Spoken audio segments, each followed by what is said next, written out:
Please sub up, this took way too long to make. Pluggnb, we've heard it at least once in our lifetime. Pluggnb as a subgenre solidified itself in the underground so well. From notable producers like Xangang, Goyard, Thrillboy, and artists like Texaco, Lil Shine, Summrs, and so many more I can't name right now, but you know who they are. They are pretty much the ones that made Pluggnb what it is today. But how? How did it become one of the most popular, if not the most popular subgenres in the underground? We gotta talk about it. Fuck you, man! Baby, be my MCs, baby, it's just me and you. I'm so done with the crew. I'm sipping gold, smoking on the line. I'm feeling loose. Now, to understand how all of this started, we gotta go way back, like way back. In the earliest days of the SoundCloud scene, the 2010s, Zaytoven, a popular industry producer, is basically the root of all Plugg music. But at the time, it didn't have that Plugg-esque, it just sounded like normal trap music. But that's where producer Stupid Cool comes in. Him, along with Beat Plugg 2 and ASAP, would come together and form the collective Beat Pluggs. Eventually, Mexico Dro, Polo Boy Shotty, and Corey Lingo would join the group. Now, keep this in mind because Corey Lingo is very important to the lore. Nonetheless, as a collective, they decided to push the Plugg movement. Them getting placements like Rich the Kid, Lil Yachty, Kodak Black, and the most popular to use the Plugg sound at the time, Playboy Cardi.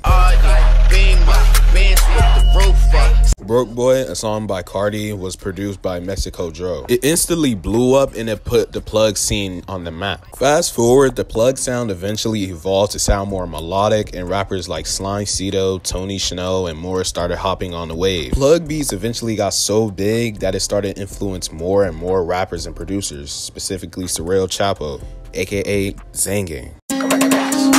You wanna go to war? Hey, I took a Zen, I ain't died yet. I ain't so hot.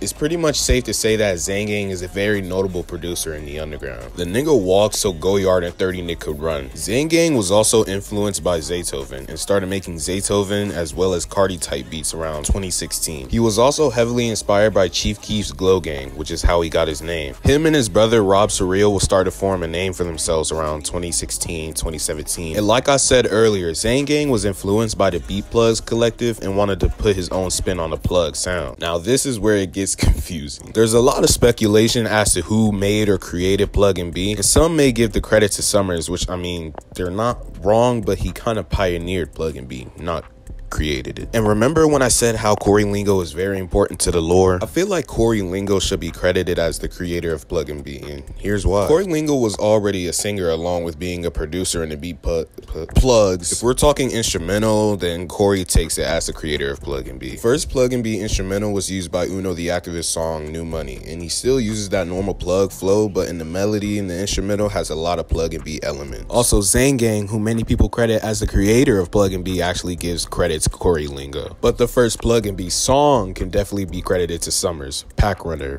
that word. The song overall has a lot of Pluggnb elements like the vocals, melodic feel, and the actual combination of Plugg drums and R&B melodies, and not some random mainstream BS. Oh, and to get it out the way, Pluggnb of course comes from Plugg and R&B. Pluggnb combines Plugg drums and R&B.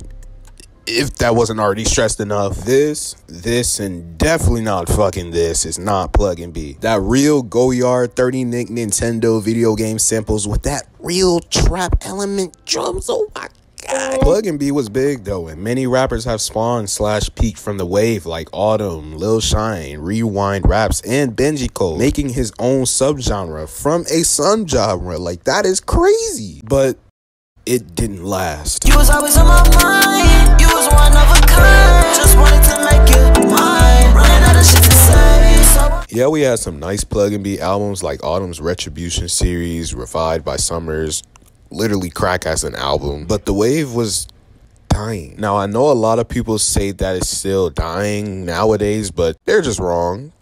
That's it. But now we're in 2019 and nobody was on that Pluggnb wave no more. I mean, there were probably still like smaller rappers still rapping on it, but the bigger rappers, the pioneers, weren't. Thrillboy wasn't feeling like producing those type of beats anymore. The Slay World guys move away from that sound, trying to find their own sound, and fucking Xangang just started rapping at the time, and you know how that goes. Some rappers like Autumn was still dropping some Pluggnb tracks here and there, but it wasn't as big. Now, obviously, I wasn't tuned into this wave of the underground yet, so I don't know some things for sure, and nobody made an accurate enough depiction of what happened during this time, so I'm just gonna assume, one, it just sounded the same, and you can't even lie, you can hear it. The same 116 hi-hat pattern with the thin clap, snare, 8-bit melodies were good and all, but it was getting kind of oversaturated. Two other rappers like Sofago, Ken Carson, and many others were blowing up around this time, so yeah. Speaking of which, them and Trippie Redd also revolutionized with the Rage sound. Trippie previews the Mr. Rage snippet, Sofago drops Off the Map, Ken Carson drops Project X, and of course, Whole Lotta Red, which by itself changed the entire underground. Which brings us to the year of... She see how I'm coming and she asking for a chance. Now, obviously, I'm not gonna go in depth about this year since I already have a whole video about it, but I will go in depth of the Pluggnb scene this year. But for context, we all know TikTok kind of refreshed the underground scene, bringing up new gen niggas like Cash Dami, Tana, Yeet, and discovering the Slay World people like Isaiah, never mind. But when I tell y'all, TikTok can literally find anything old or new, and with that being said, everyone discovers the old Plugg and Pluggnb beats and make TikToks about them. Some being new people trying to discover some new music.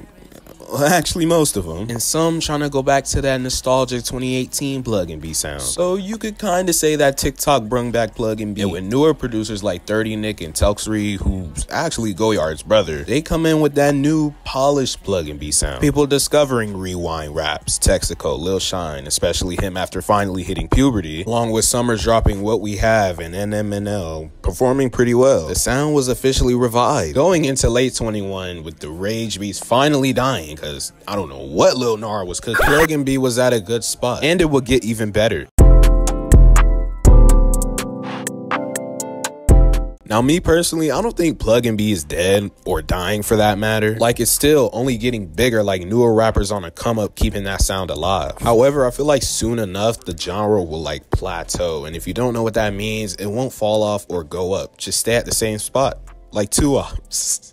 I know, let me chill. But yeah, Pluggnb is at a pretty good spot as of now. Lil Shine drops Losing Myself, which blows him up the wrong way on TikTok. Autumn drops GC2, Summrs drops Fallen Raven, the B-side, and many other Pluggnb projects that dropped in 2022, since I can't really name any projects that are strictly Pluggnb that dropped this year. And speaking of Summrs, bro, tighten up, please.